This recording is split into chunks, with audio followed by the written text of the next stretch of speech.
All right, everybody, thanks for joining. We got Coach Gates, and he'll start with a statement before moving on to questions. After debriefing from our game against Tennessee, I thought we did several great things, but also we didn't play a complete game. That second half, again, hurt us when it came down to drawing fouls. We didn't do a great job at all. Whenever teams are on the run, especially on the road, you have to be able to negate not having field goal opportunities with free throw attempts, and that would at least negate their pressure and at least slow down some runs. And I don't think we did that well. The end of 2 minutes, I thought we had an excellent 2-minute drill. My staff, including our players, executed it to a T. We pride ourselves on working on situations. As we know, situations are going to be an important part of finishing games in the month of February, but also hopefully in March. And we were able to execute that, so I am pleased.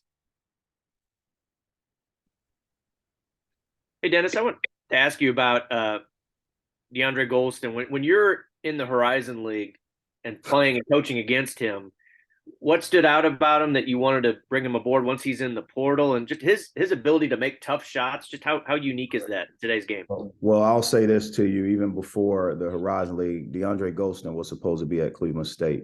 I recruited him to come in with Demoy Hodge as our wings, and he decided to go elsewhere. So in the back of his mind, throughout his tenure, he had an excellent Horizon League career, but he did see what we were able to accomplish, and those same things that I spoke to him about accomplishing during that time, he saw us do it. And when you look from afar at that, you still have a mutual respect. You still have the mutual friends, and being a kid that grew up in Gary, Indiana, and parents grew up in Chicago, you have mutual people that you know.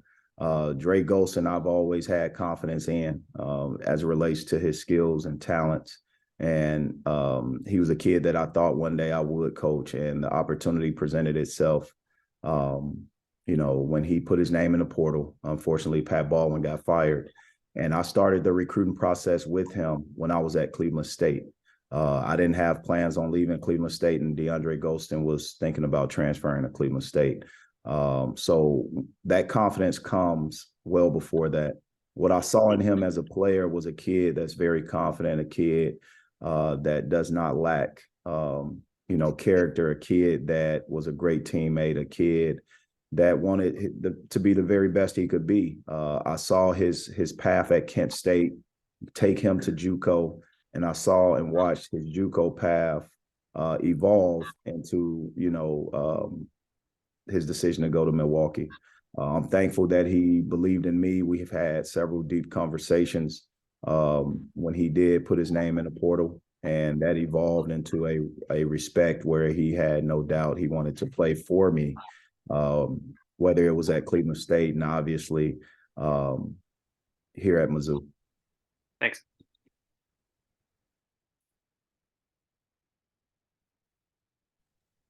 Dennis, kind of following up on what Dave asked, he mentioned degree of difficulty in some shots, but DeAndre has shown this inherent ability to come up in the clutch. I mean, is there such a thing as a player who has a clutch gene, or is able to block out the pressure in situations like that and have success?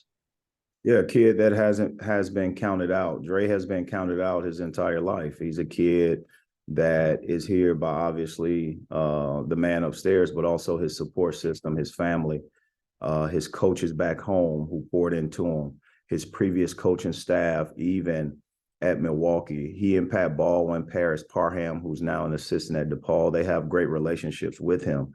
And Dre is a young man that I am extremely proud of, but a young man that has the level of confidence because of the people that pour confidence in him as he's grown up, but also throughout the ups and downs that he may have had in college. He's a unique kid in his own right, and he started college at a very, very young age. And, he didn't have success early, but his process is one that, allowed him his own journey, and he was able to evolve, grow, mature during the down times and become who he is now. And I'm thankful that he decided to play for us. But when you look at a kid that's still sacrificing what he's sacrificing, he's only playing 20 minutes a game, but his player efficiency rating is very high compared to what people may think.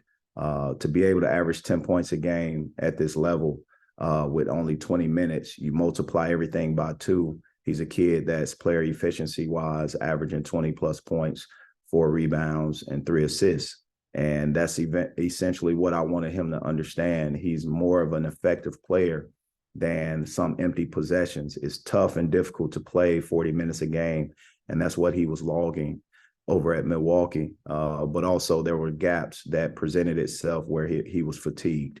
And he's just giving his very best now. It may not be perfect. No one is perfect on that court, but he gives us his very best. And he's going to go down as one of the toughest shot makers at Mizzou in this short time compared to what he was able to do. UCF game was very important, and obviously being able to have a signature win at Tennessee, who is the #1 defensive team in the country, quad 1 win on the road, that says a lot. And I'm thankful that our guys believe in him. I'm thankful that he believes in us. Coach, I noticed after DeAndre's game winner, you exuded this calm celebration in moments where it's easy to get swept up by emotion as a coach, not just a game winner, but maybe a bad foul call or a foul call you don't agree with. How are you able to manage and control your emotion, and what kind of effect does it have on your team? Well, I have a high level of emotional intelligence. I've been through tougher things in my childhood. I've been through tougher things in my life. The game of basketball is a environment that we all are connected with, whether it's the opponents that we face or even the people that we stand on the same team as in our locker room.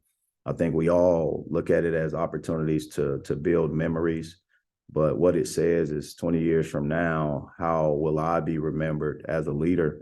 And ultimately, I want to be able to be someone that our guys replicate when it's tough, when life squeezes them, when it's tough, when situations arise, that they can navigate whatever they need to navigate to get to the other side of it. And sometimes, yeah, you lose your head. And I don't ever coach that way. I don't talk that way. I don't present myself that way. It was a big game, and I thought I shared what I thought needed to be shared at the end of the game, simply because our guys deserved it. No one thought we were going to win. No one, except for ourselves. We knew we would. And I want that confidence to be able, through ups and downs, there's so many decisions to be made, many ups and downs in the game. And you're required as a leader to stay the course. And ultimately, the reflection that your guys see when they look at you is what I want them to go out and produce. And they've done that, and they will continue to do that. And it's just what I've been accustomed to doing. And Leonard Hamilton taught me that part. If you look at how he coaches on the sidelines, I would tell you right now I'm probably a mirror image of how I've learned from him. Dennis, after you did your debrief after Tennessee, I was just curious, what of the stretch that Mabor Majak played, what was the most important part, or I guess the most impressive part of the stretch that he played that you saw? The most important part was what his path has been leading up to that point and how he wasn't afraid of the moment.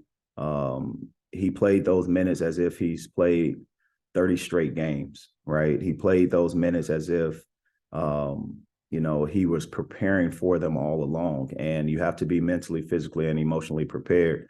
Mentally, I thought he exuded the level of confidence that I've seen in him early on, but also what I've expected of him. When you look at the physical part, he stayed and remained in shape.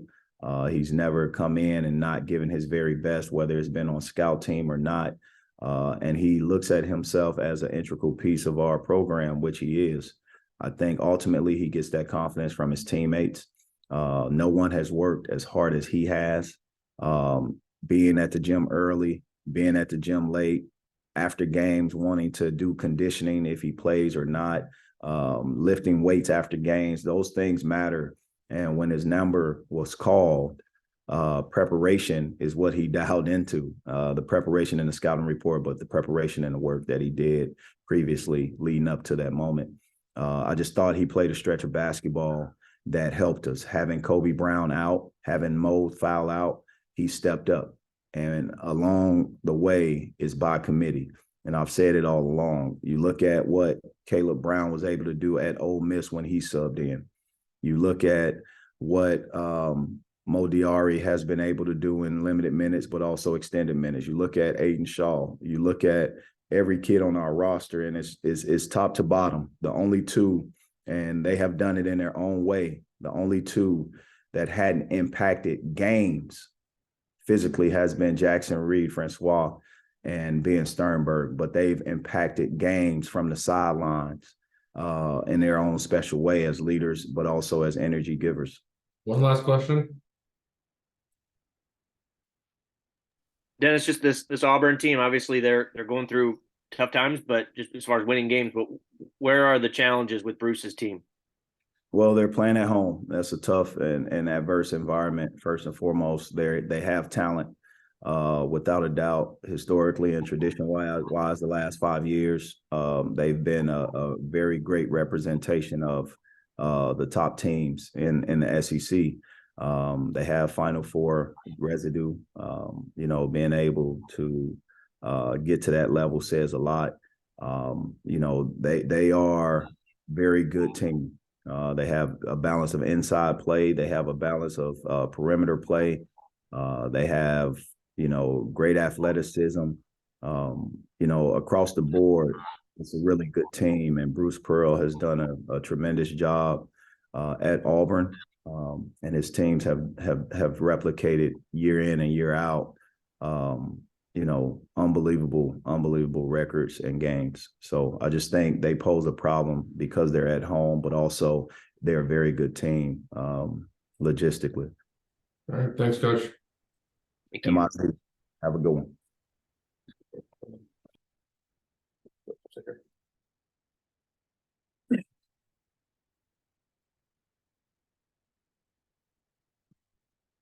All right. Questions from the board, Major?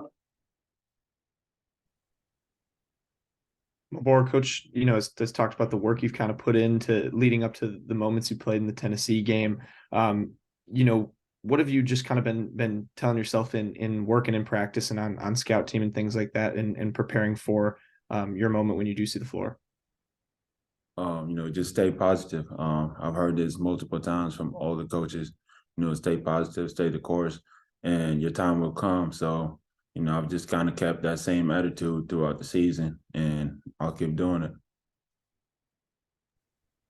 Mabor, what does it do for the whole program whenever guys are able to see players like yourself develop throughout the year and they realize that, there have been several players who've kind of had your same arc of a season where, hey, it doesn't work out right away, but you stick with it and they get to play eventually.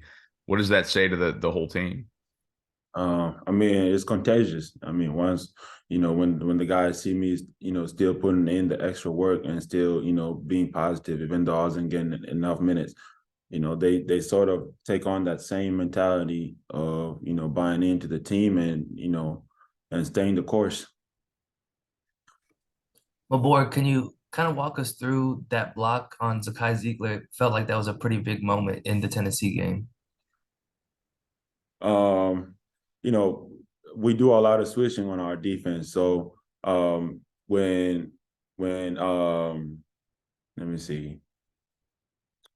they had the ball up top, when Zakai Ziegler had the ball up top, we kind of had a moment where we had to switch. So I had to switch on a guy that was about to go out on the perimeter, but I realized he had Zakai Ziegler had put his head down to go towards the rim, so I decided to just stay. So when he went up, I just kind of straight up went towards him. I didn't really get to jump as much, but I realized he wasn't going to really get up that high. So I just put my hand in there, and he just kind of put it in my hands.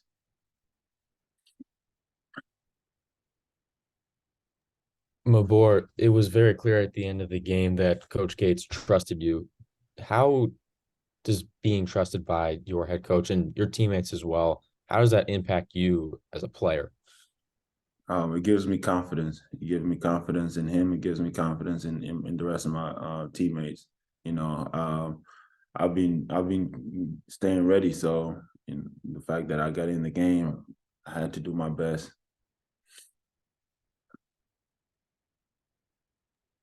My boy, can you tell us a little bit about your decision to follow Coach Gates from Cleveland State to Mizzou and kind of what brought you to the Tigers? Um, Let me see. I do believe in Gates.